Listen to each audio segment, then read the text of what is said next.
Azam Baki hentikan saman RM10 juta terhadap Lalita.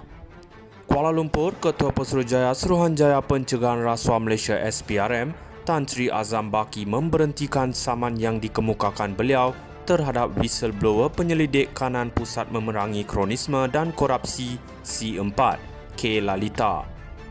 Tuntutan saman fitnah itu adalah berhubung penerbitan artikel Business Ties Among MACC Leadership. How Deep Does It Go? Berkaitan pembelian saham yang disiarkan portal agensi berita Independent News Service INS. Berdasarkan notis pemberhentian tarikh 11 Jun lalu, Azam memberhentikan tindakan saman berkenaan yang difailkan pada 12 Januari 2022 atas dasar tanpa prejudis dan tanpa pengakuan kedua-dua pihak. Menurut notis itu, pemberhentian saman itu juga dibuat tanpa kebebasan memfailkan semula dan tanpa perintah terhadap kod. Notis terbabit difailkan peguam cara Azam daripada firma guaman tentuan Zain Megat dan Murad dan ditandatangani secara bersama oleh peguam Lalita daripada firma guaman tentuan Khairuddin, Niam dan Tan. Pada pengurusan kes saman itu di Mahkamah Tinggi hari ini, Hakim Datuk Akhtar Tahir melapangkan tarikh perbicaraan yang dijadualkan bermula pada 9 Julai ini. Azam Baki mendakwa Lalita selaku defendant turut berkongsi pautan artikel di laman Twitternya atas nama Lalita Velvet untuk disebarkan kepada umum dan pautan kepada kedua-dua artikel masih boleh diakses sehingga kini. Dakwa Azam, tajuk artikel itu adalah sensasi, bersifat skandal dan menjengkelkan kerana ia dikarang dan diterbitkan semula dengan niat jahat. Beliau mendakwa ia berniat jahat bagi memberi kesan serta gambaran amat buruk kepada pembaca bahawa plaintif seorang penjawat awam yang korup atau menyalahgunakan kedudukannya sebagai seorang pegawai tinggi SPRM untuk kepentingan sendiri atau adik-beradiknya. Azam mendakwa penerbitan fitnah itu menyebabkan nama dan reputasinya tercemar dan oleh itu beliau menuntut perintah bagi menghalang Lalita atau ejennya daripada membuat, menerbitkan atau menyebabkan kenyataan berbau fitnah tersebut diterbitkan semula. Plaintif juga memohon defendant memadam artikel dan ciapan dalam tempoh 3 hari, penghakiman dibuat serta permohonan maaf dalam akhbar atau media sosial pilihan plaintif. Turut dituntut ganti rugi am sebanyak RM10 juta dan ganti rugi teruk, kos serta relief lain yang difikirkan sesuai oleh mahkamah. Sementara itu, Lalita menerusi pernyataan pembelaan difailkan pada 3 Februari tahun lalu mendakwa kandungan artikel dan ciapannya membabitkan Azam diperoleh daripada sumber yang sah.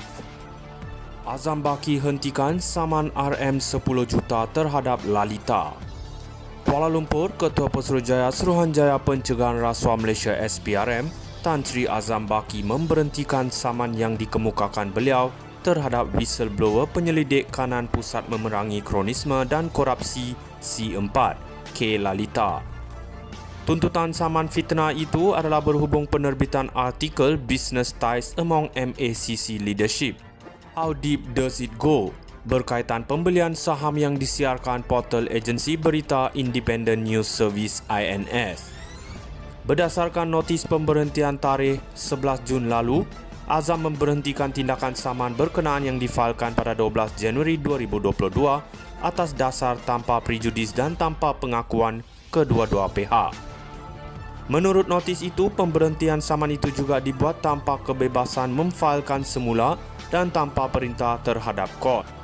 Notis terbabit difailkan peguam cara Azam daripada firma guaman tentuan Zain Megat dan Murad dan ditandatangani secara bersama oleh peguam Lalita daripada firma guaman tentuan Khairuddin, Niam dan Tan.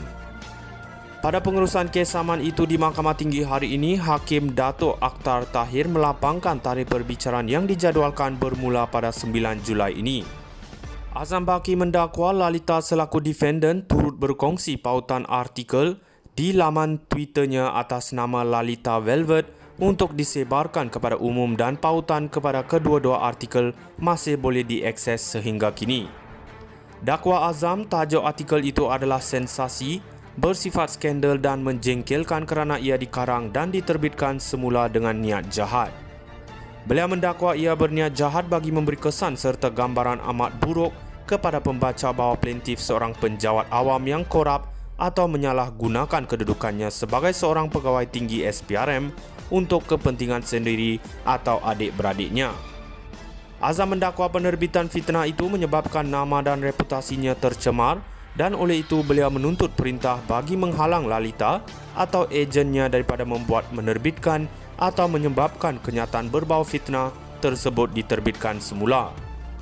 Plaintiff juga memohon defendant memadam artikel dan ciapan dalam tempoh 3 hari, penghakiman dibuat serta permohonan maaf dalam akhbar atau media sosial pilihan plaintiff. Turut dituntut ganti rugi am sebanyak RM10 juta dan ganti rugi teruk, kos serta relief lain yang difikirkan sesuai oleh mahkamah.